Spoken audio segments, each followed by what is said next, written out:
네, 시작하겠습니다.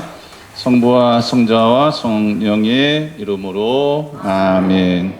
하늘에 계신 우리 아버지, 아버지의 이름이 거룩히 빛나시며 아버지의 나라가 오시며 아버지의 뜻이 하늘에서와 같이 땅에서도 이루어지소서.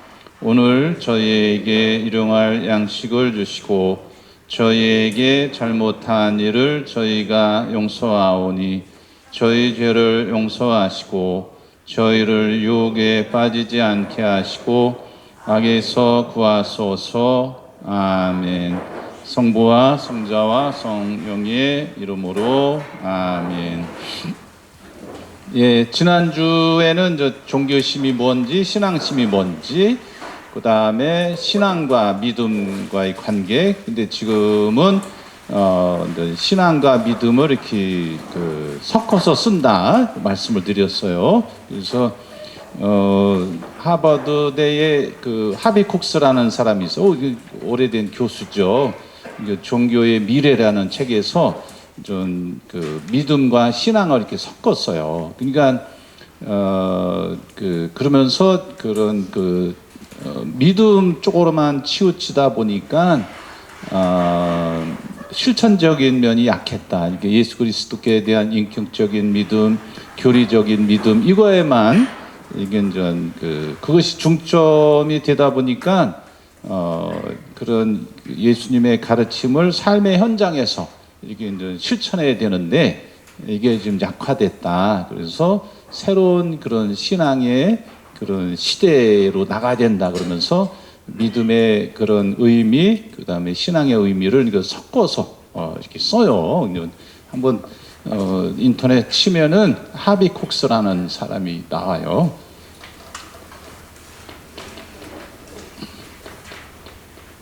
그래서 그 전에 60년대, 70년대 이제 세속 도시니 뭐 이런 거를 쓴 사람이에요. 유명한 책이에요. 세속 도시.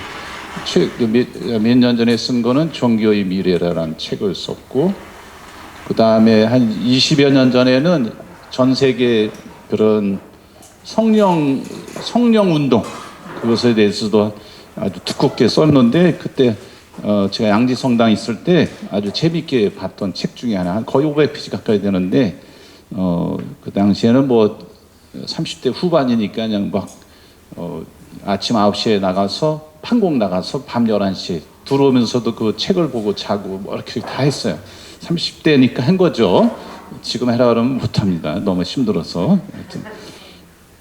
그래서 이 사람은 좀 신앙과 믿음 이렇게 섞어서 써요. 그래서 이제 지난번에 지금도 뭐 이렇게 내용을 잘 보면 어떤 때는 믿음으로 쓰기도 하고 어떤 때는 신앙으로 쓰는데 그냥 그 신앙 안에 이렇게 다 그런 포함된 거로 생각하셔도 무방한 거예요. 그래서 이제 잘 보시면은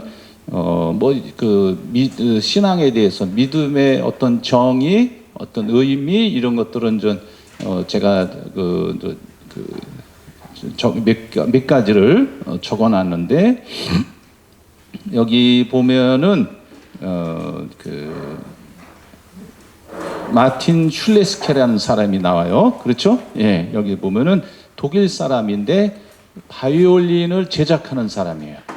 바이올린을 제작하는 사람인데 바이올린을 제작하면서 좀 성경을 묵상하면서 그런 자기가 묵상한 내용들을 이제 책으로 냈어요. 우리나라에서도 한 10여 년 전부터 이분의 책이 아주 이제 신앙인들 사이 안에서 많은 인기를 끌고 있어요. 그래서 이제 제일 유명한 게 가뭄비 나무의 노래라고 이렇게 길지도 않아요. 5, 6줄, 뭐 길으면 한 8줄 그렇게 이제 우리말로 번역된 게 그런 글을 쓰셨는데 한 3권 정도 우리나라 말로 번역이 됐습니다. 가뭄비 나무의 노래가 짧고 이렇게 이제 읽기가 편할 거예요. 그래서 이 사람이 성경을 100번을 읽었다는 거예요. 100번을. 그러니까 읽고 그냥 눈으로 읽는 정도가 아니라 그거 읽고 바이올린 제작하면서 또 바이올린 제작하는 것과 하느님과 나와의 관계, 이웃과의 관계, 그것을 이렇게 쭉 얘기를 하는 거예요.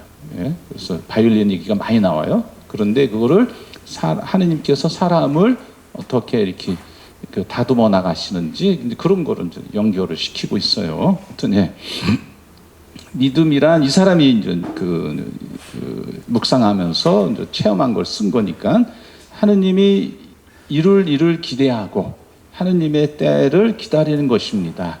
이는 소극적인 기다림이 아니라 적극적인 기다림입니다. 믿음이란 뭐냐? 하느님이 하실 일을 기대하고 하느님의 때를 기다리는 거다.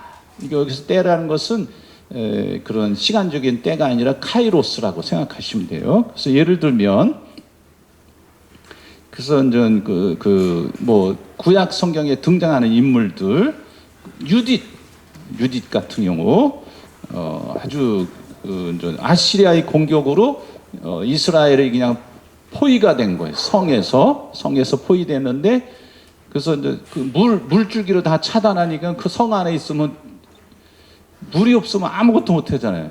예? 먹기도 못하고 음식도 못하고 씻지도 못하고 이건 죽는 그 상황이 있죠. 근데 그러면서 이제 며칠 안에 니네 손 들고 나와라. 그런데 이제 거기에 이제 임금이 우리가 며칠 안에 우리를 하느님께서 구해주지 못하면 항복하자고 얘기를 해요. 그랬을 때 이 유딧이라는 여인은 과부예요. 이분이 나서서 무슨 소리냐, 왜 하느님을 시험하냐, 하느님께서 하실 일을 두고 봐라. 그러면서 아마 이분이 한미모했던 것 같아요. 그래서 이제 이런 과부 옷을 들치고 아시리아 진지를 가면서 이제 거기에 대장군의 목을 쳐가지고 목을 자루에 담아가지고 와요. 그러면서 이제 이스라엘이 승리를 거둬요. 도저히, 그러니까 하느님께 기도하고 간 거예요. 하느님께 대한 믿음, 기도, 그 다음에 행동. 이게 이제 참 믿음이라는 거죠. 가만히 있는 게 아니라 내가 움직일 수 있는 걸, 하느님의 때를만 기다리는 것이 아니라 적극적으로 기다리는, 이걸 기다림이라고 그러는 거예요. 유딧. 예? 그래서 유대인들, 여성들 보면 유딧이라는 말을, 이름이 많아요. 예? 주이시라고 그러잖아요. 그걸 생각하면 여성형이라는 얘기도 있고 그래요. 제가 바이블 딕셔너리 영어로 된 거 찾아보니까 그런 표현도 나오는데, 하여튼 유딧, 예? 유딧소가 있잖아요. 유딧기, 그렇죠? 예, 예. 거기 이제 주인공이 있죠. 예. 그 다음에 수산나, 오리엘 독서였죠? 수산나. 여기에 보면 다니엘 예언서 13장에 나오는 거예요. 등등한 인물이에요. 여기에 보면은 두 노인이 모함을 해서 아주 죽임을 당하는 상황에 처했는데, 이 수산나는 하느님께 대한 믿음을 갖고 있었기 때문에 그 두 노인의 유혹에 떨어지지 않아요. 내가 너희들한테 죽느니 하느님께 죄를 짓지 않겠다고 하면서 그런 모함에 빠졌는데, 다니엘이 나타나서 재판을 하면서 수산나를 이제 거기서 구출이 되죠. 그래서 다니엘이 두 노인을 따로 불러놓고 너희하고 저 여자하고 정을 통했다는데 무슨 나무 밑이냐? 다 달라. 같이 둘이 했다는데 다 달라. 당신들 틀렸단 말이죠. 그러면서 아주 지혜롭게 그런 수산나를 그런 위험에서 구해주죠. 여기 보면 수산나의 믿음을 볼 수 있고, 그 다음에 이제 요셉, 창세기에 나오는 요셉이죠. 37장부터 50장까지. 거기도 보면은 꿈을 꿔가지고 형들의 시기를 봤죠. 그래서 형들이 이제 요셉을 이집트 상인한테 팔아먹죠. 근데 그럼 얼마나 고통스러운 상황이에요. 부모 떠나고 아무도 아는 사람 없고 그런 사지로 떨어졌는데도 불구하고 이 요셉은 하느님께 대한 믿음을 버리지 않고 그런 하느님을 두려워할 줄 아는 삶을 살아요. 이게 뭐예요? 하느님께 대한 믿음과 더불어서 적극적인 하느님의 때를 기다린 거죠. 그러니까 하느님을 경외하는 마음을 가지고 산 거예요. 이게 믿음인 거죠. 그렇죠? 예. 그다음에 다윗 같은 경우도 하는 그 사무엘이 기름 부어서 임금으로 세웠죠. 나중에 다시 한번 이스라엘 백성들이 그 환호하면서 임금이 등극을 했지만은 그 사울이 그 질투로 인해서 여러 차례 죽임을 당할 상황도 벌어지고 그럼에도 불구하고 하느님께서 세우신 사람을 내가 해칠 수 없다. 그러면서 하느님의 때가 오기를 기다리고 하느님의 때를 기다리면서 자기가 해야 될 그런 본분을 아주 철저하게 해나가죠. 그렇죠? 이게 전 하느님께 대한 믿음을 갖고 있는 사람의 모습인 거죠. 오케이? 예, 예. 그 다음에 또 뭐 많이 있는데, 노아 같은 경우도, 노아도 하느님께서 멀쩡한데 배를 만들으라고 하니까 노아는 주변 사람들이 저 바보 하늘 멀쩡한데 무슨 비가 온다고 배를 만들고 뭐 그런데도 하느님께 대한 그런 믿음을 가지고 하느님의 명이니까 고집스럽게 방주를 만들어서 그런 홍수로부터 그런 다 멸망하는데 그 가족만, 그렇죠? 아들 셋, 며느리, 그다음에 부인, 본인 이렇게 그 구원을 받죠. 그렇죠? 예. 그래서 보면은 히브리서에도 노아가 어떤 존재인지 그런 표현을 해요. 다 뭐 히브리서 11장이 믿음장이죠. 그래서 믿음장을 쭉 등장하는 인물들이 나오죠. 뭐 아벨, 에녹, 노아, 아브라함, 뭐 그런 사라, 뭐 이런 등장하는 인물들의 그런 믿음을 쭉 소개를 해요. 그래서 우리도 이런 믿음을 갖자, 그런 표현을 하고 있는 건 히브리서 11장이 믿음장이에요. 그 다음에 믿음은 하느님이 선하다는 사실을 믿는 것이다. 그렇죠? 예. 동시에 하느님이 내게 선함을 기대한다는 사실을 아는 거다. 하느님이 선하심을 아는 거고, 그 다음에 하느님이 나에게 선함을 기대한다는 거. 그렇죠? 예. 우리에게 주어진 과제에 기꺼이 자신을 선사해야 된다. 그래서 하느님이 내 삶에서 무엇을 기대하는가를 묻는 거다. 이게 내가 하느님께 뭐를 해 주십시오 그런 청하는 것만이 아니라 하느님께서 내 삶에서 바라시는 게 뭔가 그거를 묵상하면서 사는 것이 믿음이라는 거예요. 그래서 우리가 생각하고 있었던 그런 믿음에 대한 생각을 좀 바꿀 필요가 있다는 거죠. 그렇죠? 예, 바꿀 필요가 있는 거예요. 그래서 우리가 이런 교육을 하는 목적은 바로 과거의 나의 그런 신앙생활 사고방식을 하나씩 버려나가는 거죠. 예, 그게 이제 교육의 목적인 거죠. 그럼으로써 예수님의 참 제자로 새로 나게 하기 위해서 교육이 있는 거죠. 그게 교육의 목적인 거예요. 예. 하여튼 마틴 술레스케라는 사람이 이제 쓴 건데, 그 다음에 작년에도 뭐 이렇게 두껍게 나와가지고 좀 보는 중인데 아주 성경의 바탕으로 해서 그 다음에 우리 신앙의 스승들, 그 다음에 유명한 그런 성인들, 이 사람은 가톨릭 신 같기도 하고 아닌 것 같기도 하고, 하여튼 독일은 독일 사람이다 보니까 그런 성경에 근거해서 아주 뭐 100번 이상 읽었으니까 그냥 성경을 꿰뚫고 있는 거죠. 그 다음에 이제 많은 성서학자들의 그런 해설들이 도움을 받아서 이제 그런 설명을 하고 있어요. 그 다음에 신앙은 믿는다는 게 뭐냐? 제가 지지난주 보고 강론 말씀드렸죠? 다 잊어버리셨어. 예, 다 잊어버려. 사순 특강 왔던 시부님도 감동받았다고 그랬잖아요. 기억도 하나도 안 나시지? 예. 이게 중요한 거예요. 믿는다는 게 뭐냐 말이죠. 언제나 우리를 받아주시고 용서하시며 우리의 삶을 지탱하시고 이끌어 주시면서 비뚤어진 우리 역사의 굴곡을 바로잡아 주실 수 있는 하느님의 자비로운 사랑에 우리 자신을 맡긴다는 것이다. 이걸 맡기는 거다. 그게 믿는다는 거다. 하느님의 자비로운 우리 과거의 굴곡 되돌아보면은 그게 나오잖아요. 그래서 여기 보면은 믿는다는 게 뭐냐? 그거 앞에 이제 교황님 그런 회칙을 보면은 신앙은 회개와 연관된 것이니 우상 숭배와 정반대되는 것이며, 신앙은 우상 숭배와 정반대되는 거예요. 인격적인 만남을 통해서 살아가신 하느님께 돌아가기 위해서, 하느님께로 돌아가기 위해서 우상들과의 관계를 끊어버리는 것이다 말이죠. 신앙은 회개하고 연관되고 하느님께로 돌아가는데 방해되는 우상들과의 관계를 끊어버리는 게 신앙이라는 거예요. 그러면서 믿는다는 것은 이렇게 언제나 우리를 받아요. 그러니까 하느님께로 돌아가는 거니까 언제든지 우리가 부족함이 있더라도 돌아가는 거니까 그게 뭐예요? 하느님께로 향하면은 언제든지 하느님은 받아주신다는 거, 그거를 믿는 거라는 거예요. 그게 앞에 전제 조건이 있어요. 그러면서 제가 거기 인용은 안 했는데, 그런 자신을 맡긴다는 것을 의미합니다 하면서 한 줄이 더 나와요. 신앙은 하느님의 부르심에 따라 거듭해서 기꺼이 변모되려는 자세인데, 그게 나와요.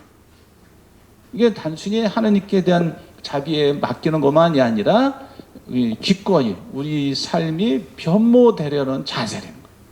그게 이제 붙어 있어요. 제가 이제 믿는다는 그것만 딱 인용을 했는데 앞뒤 문맥은 그렇게 되어 있다는 거. 신앙은 회개하고 연결이 되어 있고, 회개한다는 얘기는 하느님의 자비를 믿는다는 것이고, 그 다음에 신앙은 그런 하느님의 자비에 믿는 거로 그치지 않고 변모되려고 하는, 변화되려고 한다는 거. 이게 연결되는 거. 신앙의 빛, 거기서 인용을 했습니다. 그 다음에 신앙 시험을 키우기 위해, 신앙은 먼저 지난주에 말씀드렸죠. 하느님께 대한 인간의 자유로운 응답이다. 하느님이 이렇게 알려주시는 것에 대해서 우리 인간이 응답하는 거다. 어떤 사건을 통해서, 성경을 통해서, 교부들의 저서, 교회 가르침을 통해서 알려주시는 하느님께 대한 우리 인간의 응답, 이걸 신앙이라고 그랬어요. 그렇죠? 정의가 됐어요.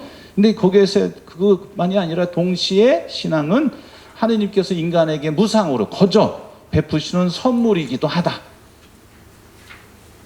이건 인간의 자유로운 응답이기도 하지만은 하느님께서 거저 무상으로 주시는 선물이기도 해요. 오케이? 예. 그래서 우리는 그런데 이런 선물이다 보니까 이 선물을 잃어버릴 수도 있어요. 놓칠 수도 있어요. 그러므로 신앙 안에서 살고 성장하고 마지막까지 항구하려면 하느님 말씀으로, 성경으로, 성전으로 신앙을 키워야 되고, 주님께서 신앙을 키워주시도록 간구해야 된다. 기도해야 된다는 거예요.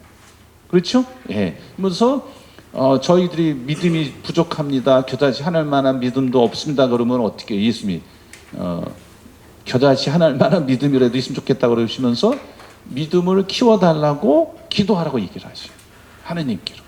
그렇죠? 예. 그 다음에 이 신앙은 사랑으로 행동하고 희망으로 지탱되고, 하느님께서 약속하신 거기 때문에 거기에 대한 바탕을 두고 하느님께 대한 그런 바람을 놓지 않는 거죠.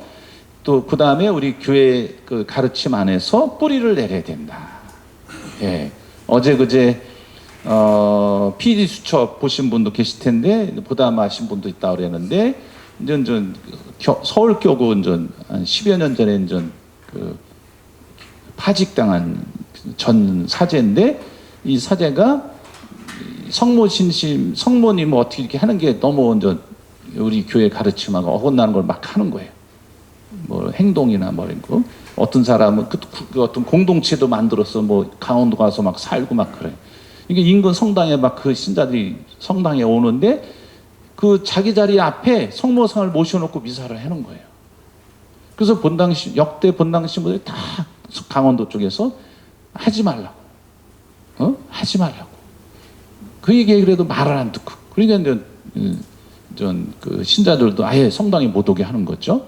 그래서 이런 성모님이라든가 이런 순교자, 이거는 다 뭐예요?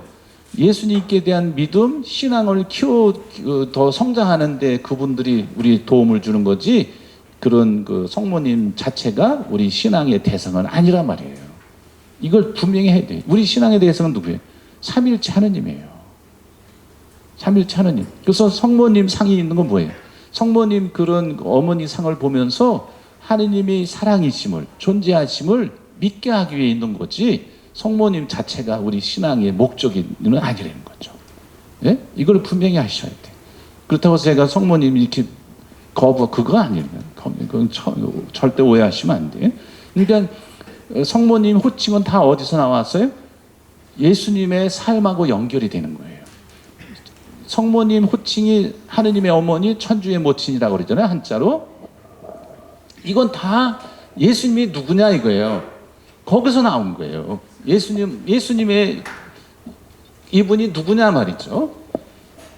그래서 그 4세기경에 기원 후에요. 4세기경에 종교 자유가 되면서 여러 이단들이 생긴 거예요. 지난주에 말씀드렸지만은 여러 이단들이 생기면서 예수님은 인간일 뿐이다. 또 어떤 이단은 무슨 소리냐? 그분은 신이다. 이렇게 이제 막 논쟁이 붙은 거예요. 그래서 이제 우리 교회에서 공회를 열어서 예수님은 참 사람이면서 참 하느님이시라는 신앙 고백을 해요. 그러니까 성경의 근거에서, 그 다음에 사도들이 믿어온 신앙을 바탕으로 해서 성경과 성전을 바탕으로 해서 우리 그 그리스도교 가톨릭 신앙의 그 신앙 고백을 한 거예요. 예수님은 참 사람이시면서 참 하느님이시라는 거예요. 참 사람은 성모님을 통해서 태어났기 때문에 인간의 본성을 가지고 태어나셨다면 죄 외에는 모든 점에서 또 하느님의 아드님이시니까 신성을 가지신 분이란 말이죠. 그래서 예수님은 양성이다. 우리 인간은 한 단성만, 인간의 본성만 가지고 있는데 예수님은 두 본성을 가지고 있다. 이게 우리 그리스도의 신앙 고백인 거예요. 그래서 지난주에 말씀드렸죠? 예, 양성이란 말이죠. 우리 예수님에 대한 거는. 예. 우리가 그 다음에 그러므로 우리 교회의 가르침에 신앙의 뿌리를 내려야 된다. 예? 예. 우리 신앙의 보고들이 얼마나 많아요. 지난번에 교부들 저서들 가져왔죠? 그거 10분의 1도 제가 안 가져온 거예요. 제가 다 가져오면 이렇게 쌓여요. 교부들 그 저서만 가져와도 이만큼 돼요. 예? 교부 가르치는 그 선생 신부들보다 만큼 제가 갖고 있다고요. 이렇게 외국말은 없지만 이렇게 만큼 한국말은 다 갖고 있다고요. 예. 그러니까 그분들이 하신 그 신앙의 가르침이 정말 보물인 거예요. 예. 예. 그 다음에 이제 신앙이 흔들릴 때 어떻게 하냐. 우리가 믿는 그분께서 신앙을 비춰주신다 해도 우리의 신앙은 종종 어둠 속을 지나기도 해요. 신앙의 시련에 처할 수도 있어요. 욥이 그랬잖아요. 정말 흠 없이 티 없이 살았어요. 근데 어느 날 갑자기 그냥 그 엎친 데 덮친 게 자녀들도 죽고 뭐 있었던 재물도 없어지고 얼굴 몸에 그냥 그냥 무슨 나병 환자 같이 막 생기고 그래요. 그런 부인까지 나서서 하느님을 욕하고 죽으시오. 그런데도 어떻게 내가 하느님께서 이 좋은 거 베풀어 주셨다가 나쁜 거 주셨다고 내가 어떻게 하느님 욕하냐고 그러면서 욕하지 않아요. 야, 이런 대단한 신앙인이죠. 네, 대단한 거죠. 그런데도 그 약함을 드러내. 왜? 그 정도까지 됐는데 어떻게 약하지 않을 수 있어요? 근데 하느님을 욕하지 않아요. 욥은. 예? 그렇죠? 예, 그 중간에 이제 3장부터 친구들이 찾아와가지고 네가 뭐 잘못했으니까 이마 이런 그 죄를 짓는 거지, 벌을 받는 거지. 그래서 인과응보론적인 그 질문을 말도 하고 그 결론을 내려요. 그러니까 원인이 있으니까 결과가 있다는 거죠. 그 인과응보라고 그러죠? 예. 불교적인. 근데 이거는 불교만이 아니라 우리 인간이 다 갖고 있는 거예요. 생각하고 있는 거예요. 원인이 있으니까 결과가 있는 거지. 그러니까 네가 그런 벌을 받는 거지. 이게 인과응보리. 세 친구들이 다 그렇게 얘기를 하는 거예요. 예? 근데 나중에 이제 하느님께서 욥에게 나타나셔서 왜 너 한번 나와서 봐라. 하늘의 별을 봐라. 그 다음에 비 내리고 햇빛 비치고 식물 자라고 이거 네가 한 거 하나도 있느냐? 아무것도 없는 거지. 그러면서 그런 일이 생긴 것에 대해서 무슨 답을 내리는 게 아니라 이런 하느님이 내가 이렇게 해주셨는데 왜 내가 하는 일에 대해서 이러쿵저쿵 따지냐. 그러면서 무슨 고통의 결과가 뭔지 목적이 뭔지 그 얘기를 하지 않으셔요. 참 어려운 거죠. 그렇죠? 예. 그래서 누가 어려움을 겪고 있으면 이러쿵저러쿵 얘기하면 안 되는 거예요. 그 욥의 세 친구처럼 떠들어대면 안 돼요. 이건 친구가 아닌 거예요. 예? 예. 그래서 욥의 세 친구가 되지 맙시다. 그럼 그런 이제 신학교 가는데 무슨 책을 보는데 욥의 세 친구 얘기가 막 나와서 이 누구지? 찾아보니까 저 친구들이에요. 우리가 그럴 위험성이 많거든요. 저 사람이 무슨 죄를 졌나 보다. 그래서 벌을 받았구나. 이렇게 생각할 수 있다고요. 말은 안 해도 어떤 데 저 사람이 뭐 잘못했나 이렇게 생각할 수 있다고요. 그런 거 함부로 얘기하면 안 된단 말이죠. 예. 그러면 뭐 예수님도 벌 받아서 돌아가셨겠네. 십자가면 그렇게 하면 안 된단 말이죠. 예. 신앙의 실현에 처할 수도 있어요. 우리가 살아가는 세상은 흔히 신앙이 우리에게 보장해 주는 것과는 거리가 멀어 보이기도 한다. 악과 고통, 불의와 죽음의 경험은 기쁜 소식에 반대되는 것처럼 보이며 때로는 신앙을 흔들기도 하고 유혹이 될 수도 있다. 예. 그러니까 전 니체가 하느님은 죽었다 그랬죠? 그랬더니 어떤 사람은 니체는 죽었다 그래. 하느님은 살아있다 그래. 따라오셨어요? 이쪽은 반응이 없네. 독일의 무신론적인 철학자잖아요. 니체. 프리드리히 니체. 유명한 말을 했죠. 신은 죽었다. 하느님은 죽었다. 그런데 어떤 사람이 니체는 죽었지만 하느님은 살아계시다. 니체 죽었죠? 예. 근데 하느님은 살아계시다. 예. 이게 그 니체가 이제 이런 거를 겪으면서 그렇게 주장을 한 거죠. 19세기 그냥 얼마나 그 사회가 그 유럽 사회가 혼란기였거든요. 뭐 신학이고 철학이고 뭐 혼란기 사회 자체가 그것이 이제 1차 세계대전으로 연결이 되면서 그게 전쟁이 난 거죠. 예. 하여튼 예. 악과 고통, 불의와 죽음의 경험은 기쁜 소식에 반대되는 것처럼 보이며 때로는 신앙을 흔들기도 하고 유혹이 될 수도 있다. 이 우리 다 신앙생활하면서 그 어려움이 없는 사람이 어디 있어요? 다 있죠.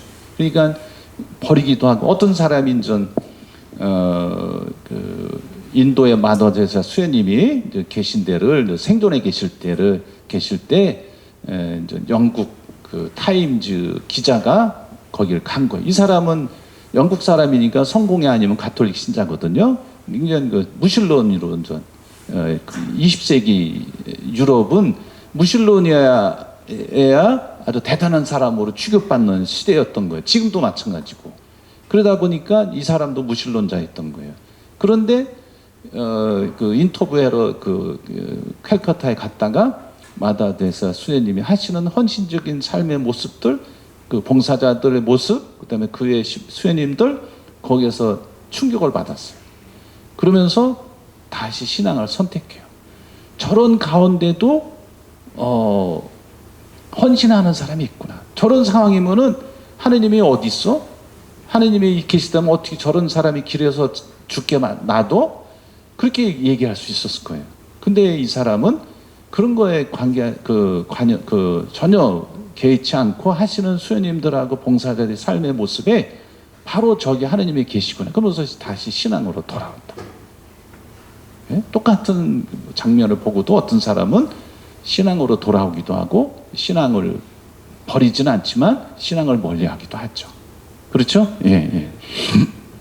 그럴 때 우리는 신앙의 증인들, 예? 곧 희망이 없어도 희망하며 믿은 아브라함. 아브라함 그렇죠? 예. 그러니까 뭐 100살 돼서야 그 자녀를 이삭을 낳잖아요. 예. 아무 미래가 없는데 하느님의 뜬금없이 나타나가지고 가라 갔어. 그래서 갔더니 그 조카 롯이 아주 풍성해지. 데리고 아버지가 일찍 죽어가지고 데리고 다니면서 잘 키워줬더니 조카가 막 조카 그 목자들하고 아브라함이 조금 막 치고받고 싸우니까 아브라함이 좀 우리 같은 형제끼리 싸우는 것보다도 이렇게 분가해서 나가는 게 좋겠다. 그래서 우리나라 같았으면 야 이놈아 너는 저기나 가서 살아. 그런데 아브라함은 그 조카 롯한테 먼저 그 선택권을 줘요. 그러니까 조카 롯이 딱 보니까 요르단 그 요르단강을 끼고 있는 이쪽에 보니까 물도 많고 풀도 많고 여기가 양 키우고 염소 키우고 딱 좋거든. 나 여기. 근데 이제 아브라함이 딱 쳐다보니까 돌밭만 모래만 있는 거예요. 동서남. 그러니까 하느님께서 아브라함한테 동서남북 다 둘러봐라. 사방팔방 다 네 거다 그래. 근데 이제 조카 롯은 고기만. 근데 아브라함은 동서남북 다. 그러니까 나중에 결론이 뭐예요? 롯은 망했죠? 예, 소돔 고모라. 예. 이런 희망이 없어 보이고, 그 다음에 자녀도 없고, 근데 하느님이 나타나서 자녀를 줄 거다? 이 나이에 무슨 자녀를 낳아? 근데도 하느님이 자녀를 주셨어요. 근데 또 자녀를 주셨다가 또 빼서 바쳐라. 근데도 아브라함은 아무 소리 안 하고. 근데 보면 아무 소리 표현이 안 나오지만 이거는 우리 성경 읽는 우리 독자들에게, 우리 신앙인들에게 그 상황에 그 잠깐 몇 줄 사이를 충분히 묵상할 수 있도록 여백을 만들어 놓은 거예요. 아브라함의 그런 그 고뇌, 고심, 고민, 갈등 왜 없겠어요? 아니 줬다가 뺏으니까 바치라 그러니까 이거 죽이는 거니까 얼마나 고민했겠어요, 아브라함이. 그렇죠? 그 장면들을 행간을 읽는 거예요. 읽고 하느님께 그런 묵상을 하면서 도움을 청하는 게 그게 묵상인 거예요. 그 행간을 읽는 거예요. 그냥 무조건 내용으로 쭉 그냥 넘어가는 게 아니라 그 부분을 딱딱 읽어 나가려고 하는 거. 그래서 이제 성경을 정독으로 해야 된다는 거예요. 예. 그 행간을 읽어보는 거죠. 그래서 이제 키에르케고라는 사람이 이제 그것에 대해서는 아브라함의 제사 그 부분을 뭐 책도 쓰고 그랬어요. 키에르케고 또 나오겠지만은 예. 그 다음에 이제 그런데도 이제 아무 그런 말 표현하지 않고 하느님께서 주셨던 것 토로 드리니까 욥 고백처럼 근데도 다시 하느님께서 다시 준비해 주신 야외 이래 주님께서 그런 믿음을 가지고 이제 다시 이런 아무 희망이 없었어. 근데 하늘의 별을 봐라, 바다의 모래알을 봐라, 이처럼 많아질 거다. 희망이 하나도 없는 거예요. 자녀가 없어. 그 당시에 자녀가 없다는 얘기는 이거는 미래가 없는 거예요. 왜냐하면 그 당시에는 사람이 더 많아야 그런 노동력, 인력이 생기는 거예요. 그래서 후손도 생기고 자기 종족이 보존하는 거예요. 그래서 자녀가 없다? 이건 끝난 거예요. 예, 끝난 거죠. 예. 지금은 좀 의미가 좀 달라졌지만, 예. 그 다음에 신앙의 나그네 길에서 당신 아드님의 순환과 그 무덤의 어둠을 함께함으로써 신앙의 어두운 밤에까지 도달했던 동정 마리아와 그의 많은 신앙의 증인들을 바라봐야 한다. 그냥 아이고 하느님이 너는 잉태할 거다. 이거 충격적인 거죠. 근데도 그거를 정말 곰곰이 생각하였다. 얼마나 많이 이제 묵상할. 성경에서는 바로 뭐 응답한 거로 나오지만 이게 몇 달이 됐는지 모르는 거예요. 그거는 얼마든지 생각할 수 있는 거예요. 묵상할 수 있는 거니까 응답한 것이 그날 저녁에 다 된 거로 나오지만은 이거는 여백이 있는 거예요. 얼마든지 묵상할 수 있는 거예요. 그러니까 우리가 어떤 하느님께 답을 드리기 위한 그런 우리의 행동 움직임은 바로 1시간 만에 될 수가 없어요. 1년이 걸릴 수도 있고 2년이 걸릴 10년이 걸릴 수도 있는 거예요. 그런 여백이 있다는 거, 항상 성경 읽으실 때 이제 도움을 받으실 수 있어요. 그의 많은 신앙인들, 아까도 히브리서 11장 얘기를 했지만, 그러니까 거기 이제 아벨, 에녹, 노아, 아브라함, 이삭, 사라 다. 그 다음에 그런 구약의 예언자들 하느님께 믿음으로써 그런 하느님의 그런 말씀에 응답한 결과 어떻게 되는지 그걸 쭉 설명하고 있는 게 믿음장인 거예요. 히브리서 11장. 그 다음에 이제 교황 프란스코 교황님이 이제 회칙 신앙의 빛이라는 회칙이 있어요. 예. 거기에 따라서 이제 제가 이제 정리를 했습니다. 교회 첫째로 신앙은 나 혼자 하는 것이 아니다. 그래서 교회를 떠나서는 신앙은 그 기준을 잃고 기준이 있어야 될 거 아니에요. 교회가 그 기준을 잡고 있는 거죠. 그렇죠? 예. 우리 이제 군대 가면 기준 지금은 초등학교 운동회나 뭐 앞에서 누가 기준 일렬, 종대, 횡대, 설악 누가 중심을 잡고 있어야 그 줄로 쭉 서르잖아요. 안 서요? 안 해보셔서? 그것처럼 우리 교회가 그 가르침이 기준점이든 중심점이라는 거죠. 그래서 그 교회를 떠나서는 신앙의 기준을 잃게 되고 균형을 잡지 못한 거예요. 신앙이 재생되는데 필요한 공간을 찾지 못하게 되는 거죠. 신앙은 필연적으로 교회의 모습을 띠게 되고, 교회라는 건 공동체죠. 혼자 하는 게 아니라 공동체인 거예요. 그래서 이제 참 어려워하는 신자분들 중에 그냥 혼자 조용히 딱 하고 싶다는 거예요. 그건 교회가 아닌 거예요. 뭐 성격을 바꾸시라는 게 아니라 그러니까 교회라는 게 한자로도 써 있잖아요.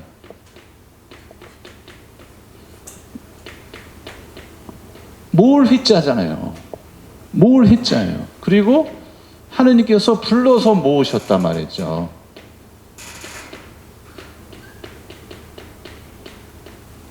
에클레시아라고 그래요. 라틴어로 뭐 저기 그리스 말로도 에클레시아. 불러서 뭐 에크 부르다 말이죠. 불러서 모았다 말이죠. 그 다음에 구약 성경에 이제 그 파스카 축제나 그 초막절이나 이런 축제가 있잖아요. 그러면 성회를 뭐 모집했다, 불러 모았다 그런 표현이 나와요. 그게 이제 칼이라고 그래요. 칼. 대한항공 칼이 아니고요. 칼이라고 그래요. 이건 뭐냐면은 불러서 모았다는 거예요. 불렀다는 거예요. 누가? 하느님이. 그러니까 그 교회 공동체는 혼자가 아니라 같이 모여서 그 신앙을 배우고 익힌다는 거거든요.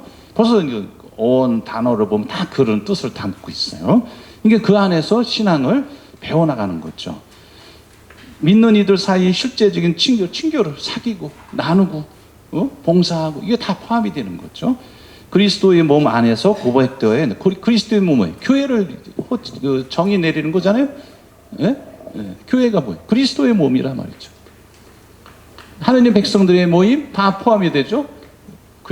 교회에 대한 정의가 뭐예요? 첫 번째, 하느님 백성들의 모임이에요. 하느님 백성이 모임이잖아요. 이게 벌써 공동체성을 띠고 있다는 걸 알 수가 있어요. 그 다음에 두 번째 정의가 뭐냐면 그리스도의 몸이야. 예수님을 머리로 해서 우리 신앙인이 팔다리 한 몸을 이루고 있단 말이죠. 네. 이게 이제 에페소서 1장에 이제 그 표현을 하고 있어요. 1장 23절에 그리스도를 머리로 해서 교회는 그리스도의 몸을 이룬다. 한 몸을 이룬다. 에페소서 1장 23절에 정의가 나와요. 이게 교회인 거예요. 네. 혼자 저기 구석에 앉아있다 가는 게 아니라 같이 반 모임도 하고 봉사활동을 같이 하기도 하고 그러는 거예요. 그걸 배워나가는 거예요. 그럴 때 이제 그게 그 안에서 공동체 안에서 고백돼야 된다. 예. 또한 신앙은 사적인 문제나 개인주의적인 개념이나 주관적인 견해가 아닌 거예요. 자기 생각 막 그런 그걸 교회가 하지 않는단 말이죠. 신앙은 들음에서 하느님 말씀을 들으면서 나오고 말로 표현되고 선포된다. 내가 믿는 신앙은 이거다고 얘기를 해야 된다는 거죠. 가만히 있는 게 아니라 움츠러들고 있는 것이 아니라 누가 뭐 얘기하면 나 천주교 신자 이렇게 얘기를 해야 된다는 거죠. 네. 나는 예수님을 주님으로 내 삶의 주인으로 모시고 산단 말이죠. 내 주인의 예수님을 내 주인으로 모시고 살면 어떻게 해? 주인의 말을 따라야 돼, 안 따라야 돼? 따라야 되는 거죠. 네. 다른 주인들은 시간이 흐르면은 죽거나 사라지거나 바뀌거나 그렇죠? 대통령을 주인으로 모셨다? 5년이면 끝나는 거예요. 우리는 재선이 없으니까. 네. 권력이라는 거는 시간 지나면 바뀔 수가 있는 거예요. 얼마든지. 네. 그러니까 그래서 이제 선포돼야 되고 고백돼야 된다는 거. 그 다음에 혼자서 믿는데 또 연결이 되는데 믿는다는 건 불가능하다. 믿음이란 다만 믿는 이의 내면에서 일어나는 개별적인 결정이 아니며 믿는 이인 나와 하느님이신 당신 곧 자율적인 주체와 하느님 사이의 사적인 관계도 아니다. 신앙은 본성상 우리에게 열려 있고 공동체라는 거죠. 언제나 교회의 친교 안에서 발생한다. 그래서 조금 아까 키에르카고르 얘기했지만 지난번에 한번 말씀드린 것 같은데, 키에르카고르라는 사람은 덴마크 철학자인데 이 사람은 단독자라는 표현을 썼어요. 하느님과 나와의 관계가 믿음이다, 신앙이라고 얘기를 한 거예요. 예, 단독자. 이거는 우리 가톨릭 신앙에서는 안 맞는 거죠. 하느님과 나와의 관계. 당연히 개인 1대1로 기도할 수 있지만 공동체를 떠나서는 그 참 신앙으로 갈 수는 없다는 거죠. 단독자라는 말을 썼어요.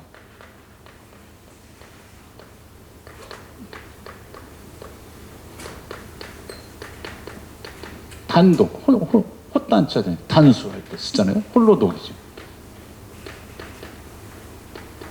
이거는 우리 교회 가르침하고는 안 맞는 거죠. 19세기 얘기한 거예요. 예.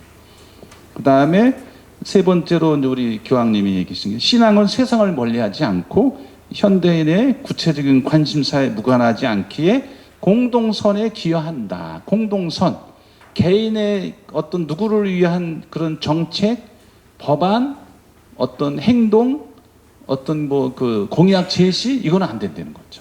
예. 그래서 예를 들면 공중전화, 공중 화장실, 버스, 이런 것들은 뭐예요? 어느 한 개인만을 위해서 있는 게 아니라고요. 그렇죠?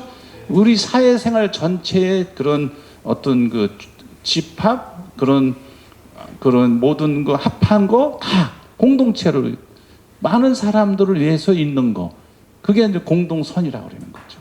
오케이? 예. 그래서 사람을 인격체로 존중하는 거, 그러니까 사생활 보호, 종교 자유, 이런 것들이 이제 다 공동선인 거죠.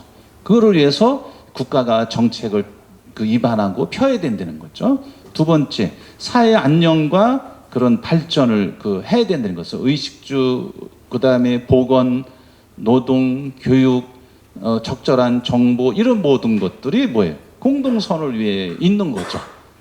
그렇죠? 어느 한 개인만 위해서 있으면 이거 사회가 사회인 거 아니에요? 아닌 거죠. 그 다음에 평화를 지향해야 된다. 네? 평화를. 그래서 그런 평화를 지속하는, 어떤 특정한 집단만을 평화를 위해서 하는 게 아니라, 그런 정의의 열매가 뭐냐면 평화인 거예요. 이사야연서도 나오고, 전쟁이 없는 게 평화가 아니라 정의의 열매가 평화인 거예요. 그래서 그거에 맞춰서 우리가 그 사회가 돌아가야 되는, 이게 공동선인 거라는 거죠. 예, 정의가 뭐예요? 어떤 사람한테 주어야 될 거, 나눠야 될 거, 주는 거, 그게 이루어지는 거, 그게 정의인 거죠. 제대로 안 되면 어떻게? 정의가 아닌 거죠. 예, 그래서 사회 정의, 경제 정의, 노동 정의, 이게 다 구분이 돼요. 우리 가톨릭 교회 사회 가르침은 정의라는 그 단어 안에는 경제 정의, 나눔이 있어야 되는 거예요. 그 다음에 노동 정의, 그 다음에 경제 정의, 다 포함이 되는 거예요. 오케이? 예, 예. 그 다음에 인전 여기는 나중에 사회교리, 5분 교리 하면은 또 이제 설명을 할 거예요. 이게 사회교리라고 그래요. 소셜 티칭이라고 그래요. 그래서 우리 교회가 2차 바티칸 공의회 이전까지는 개인 신앙에만 치중해 있었는데, 이제 현 교황님이 뿐만 아니라 이제 공의회를 통해서 사회 영성까지, 개인 영성에만 머물러서는 안 된다는 거죠. 사회 영성까지. 왜냐하면은 사회 구조적인 악이 너무 많거든. 그래서 성당에 와서 기도만 해서는 안 되고, 기도 당연히 기본으로 해야 되고, 어떤 항의해야 될 거는 항의를 해야 된다는 거죠. 움직여야 된다는 거죠. 예, 그렇게 이제 사회 영성이죠. 그래서 남미에서 해방신학이 나온 거예요. 예? 근데 이제 먼저 요한 바오로 2세는 그 사회 운동하는 건 좋지만 무기를 들고 싸우는 거는 안 된다는 거죠. 그래서 로메로라는 영화가 있었어요. 35년 전에 나왔는데, 제가 이제 신학생 때 이제 서울 삼성 아트홀인가 거기서 이제 그 영화가 있어서 갔는데, 수현님하고 같이 갔는데, 거기에 보면은 좀 어떤 신부님이 이제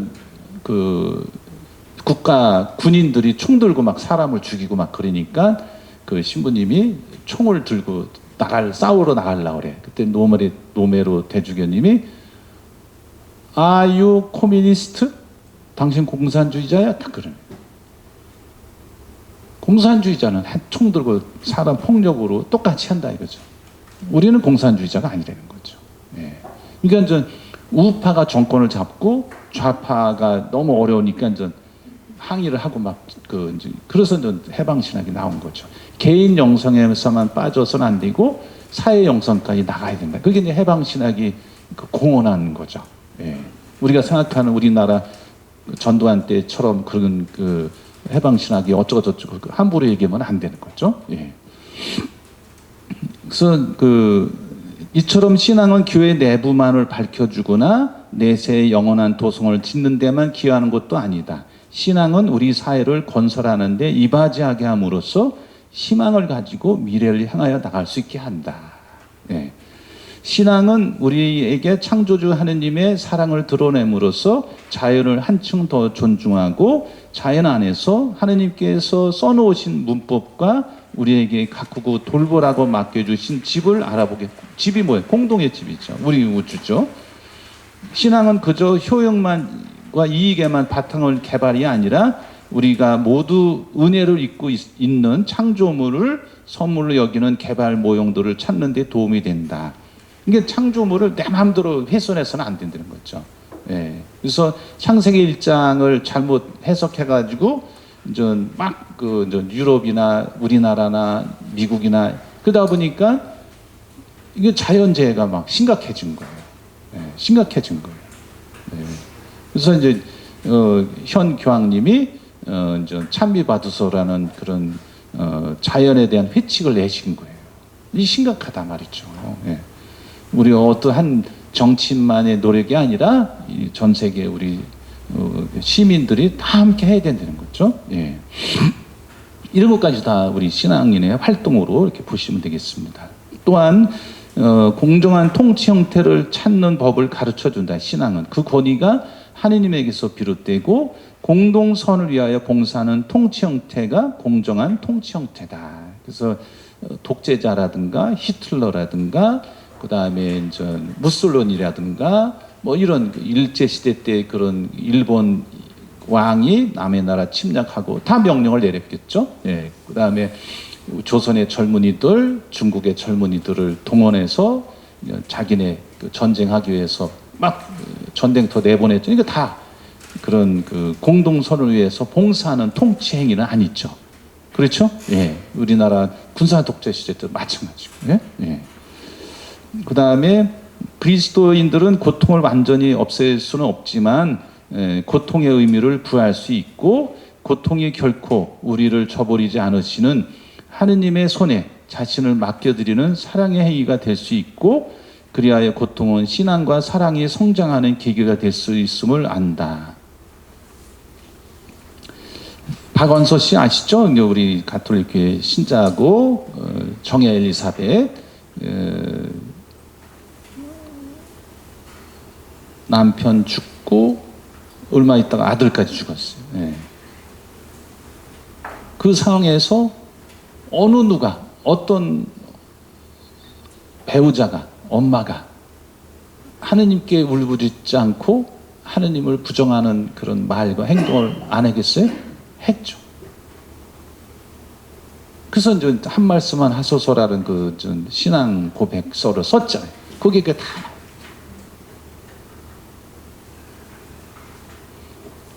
근데 이제 박원서 씨가 이제 이혜인 수녀님하고 친분이 있어서 그런 고통 가운데 있으니까 부산에 올리베타나 수녀원에서 이제 거주하고 계셨어요. 박원서 씨가.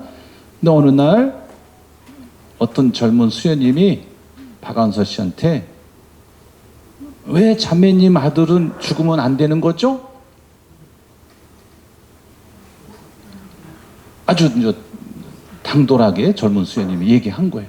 이제 이 박원서 씨가 충격을 받고 그동안의 그런 하느님에 대한 그런 거를 다 신앙을 다시 회복할 수 있는 계기가 된 거예요. 그 말에 딱 충격을 받아가지고 참 우리 참 신앙생활이 쉬운 거 아닌데 이게 배우자 죽고 얼마 안 있다 또 아들 또 교통사고로 죽잖아요. 예. 예, 돈 어려운 거죠. 예, 쉬운 문제는 아니죠. 예. 그럴 때 이제 많은 우리 성인 성녀들이나 쉽지 않죠. 예, 십자가 위에 가장 고통스러운 순간에도 성부 하나님과 일치하셨던 그리스도를 바라보는 거. 예. 예수님이 이제 십자가에 매달려 계시면서 아버지 제 영을 아버지 손에 맡깁니다. 이런 고백을 하셨잖아요. 스테파노도 마찬가지고 주 예수님 제 영을 받아주십시오. 이런 신앙을 하려면 이거 보통 아니죠. 예. 그래서 우리가 어려움을 겪을 때 지난번에도 말씀드렸지만 시편 24편에 보면 주님을 바라보아라 그런 표현이 나와요. 그래서 우리가 단순히 눈으로만 보는 것이 아니라 십자가에 매달린 예수님을 항상 그런 어려움을 겪을 때마다 예. 그분들이 십자가 보면 이렇게 가려져 있지만 다 알몸 상태거든요. 원래는. 그런데 이제 십자가 저런 성상을 고상을 만들면서 그걸 가린 거지 원래는 다 벗겨서 매달은 거예요. 그러니까 고통도 고통이고 수모와 치욕은 다 겪는 거죠. 알몸이니까. 예. 그 시선에 이제 우리가 이제 쉽지 않죠. 예. 쉽지 않아요. 예. 그 다음에 죽음조차도 환히 비추어 주며 신앙을 향한 최종적인 초대로 여길 수 있다. 죽음은 성부께서 우리에게 건네시는 네 고향을 떠나라, 오너라라는 마지막 초대 말씀으로 여겨질 수 있다. 마지막 건너감의 순간에도 성부 하나님께서 우리를 굳건하게 해주시라는 확신을 가지고 우리는 그분께 자신을 맡긴다. 예. 이게 쉬운 거 아니죠. 예, 쉬운 거 아니죠. 예. 그 다음에 6번째 끝으로 신앙은 우리의 온갖 어둠을 몰아낼 수 있는 빛이 아니라 밤중에 우리 발걸음을 인도하는 등불이고 우리의 여정을 위해서는 그것으로 충분하다. 하나님께서는 고통받는 이에게 모든 고통의 이유를 밝혀주지는 않지만 고통에 함께 하시는 현존으로 응답하신다. 참 이게 그런 체험을 하려면 참 이게 얼마나 깊은 믿음을 가져야 되는지. 엘리 비젤이라는, 위젤이라고 발음하기도 하고 비젤이라고도 하는데 노벨상을 받으신 분이에요. 오래전에 전 책인데 흑야라는 책이에요. 인터넷 치면 아마 뜰 거예요. 흑야. 거물 흑자니까 밤은 밤인데 얼마나 어두우길래 밤이죠. 예. 어둡고 그러니까 어둠이 얼마나 깊은지 흑야라고 번역을 했어요. 엘리 비젤 유대인인데 위젤이라고 나오는 데도 있고 비젤이라고 나오는 데도 있는데 이 사람이 유대인인데 이제 아우슈비츠 수용소의 그런 모습들을 이제 쓴 거예요. 그런데 유대인들은 막 불에 태워 죽이잖아요. 그러면서 연기가 막 나오고 이 사람은 다른 감옥에서 연기가 나는 거를 사람을 태우는 거를 듣고 보고 한 거예요. 그러면서 하느님에 대한 그런 믿음을 잃어버리는 상황까지 간 거예요. 그런데 어느 날 그것 때문에 꼭 그냥 고통스럽게 이제 하고 있는데 딱 밖을 쳐다봤는데 그 연기 사이로 예수님이 아우슈비츠 수용소에서 타 죽는 어린이 모습으로 예수님이 딱 보이는 거예요. 그러면서 그 소리, 무슨 소리가 들리냐면 나도 저 어린이처럼 너희들처럼 나도 아우슈비츠 수용소에서 타서 나도 죽고 있다. 그러면서 이제 엘리 위잘이 그런 삶의 그런 절망, 고통스러움은 이루 말할 수 없죠. 거기서 벗어날 수 있는 계기가 되죠. 예. 그래서 이제 이게 고통에 함께 하시는 현존으로 응답하신다. 내가 거기에 똑같이 십자가에 매달리고 어린이처럼 그냥 홀로코스트 태워 죽이는 거죠. 홀로코스트 그런 고통을 겪는단 말이죠. 번제라고 그래요. 번제, 태울 번자. 그래서 영어식 표현으로 홀로코스트라고 그래요. 예, 그 다음에 히브리 사람들은 이제 이스라엘 사람 쇼아라고 그랬죠. 예, 예.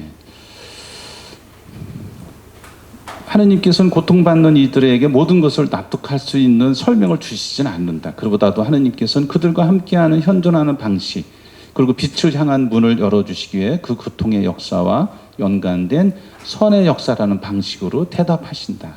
그리스도를 통하여 하느님께서는 몸소 우리와 함께 이 길을 가시며 우리가 그 안에 있는 빛을 볼 수 있도록 당신의 시각을 주시고자 하셨다. 고통을 견뎌내신 그리스도께서는 우리 믿음의 용도자이시며 완성자이시기 때문에 그분을 우리가 바라보면서 살아가는 거다. 네. 좀 어려운 주제였죠? 예, 하여튼 어려운 주제인데 여러분들이 잘 이렇게 들으시고 따라오신 것 같아요. 예, 감사합니다. 예. 예, 다음 주는 성목요일이라 강의는 없고 성목일 아직 체험 만찬 미사 이렇게 함께 8시부터 있으니까요. 미사 이렇게 오시면 되겠습니다. 예?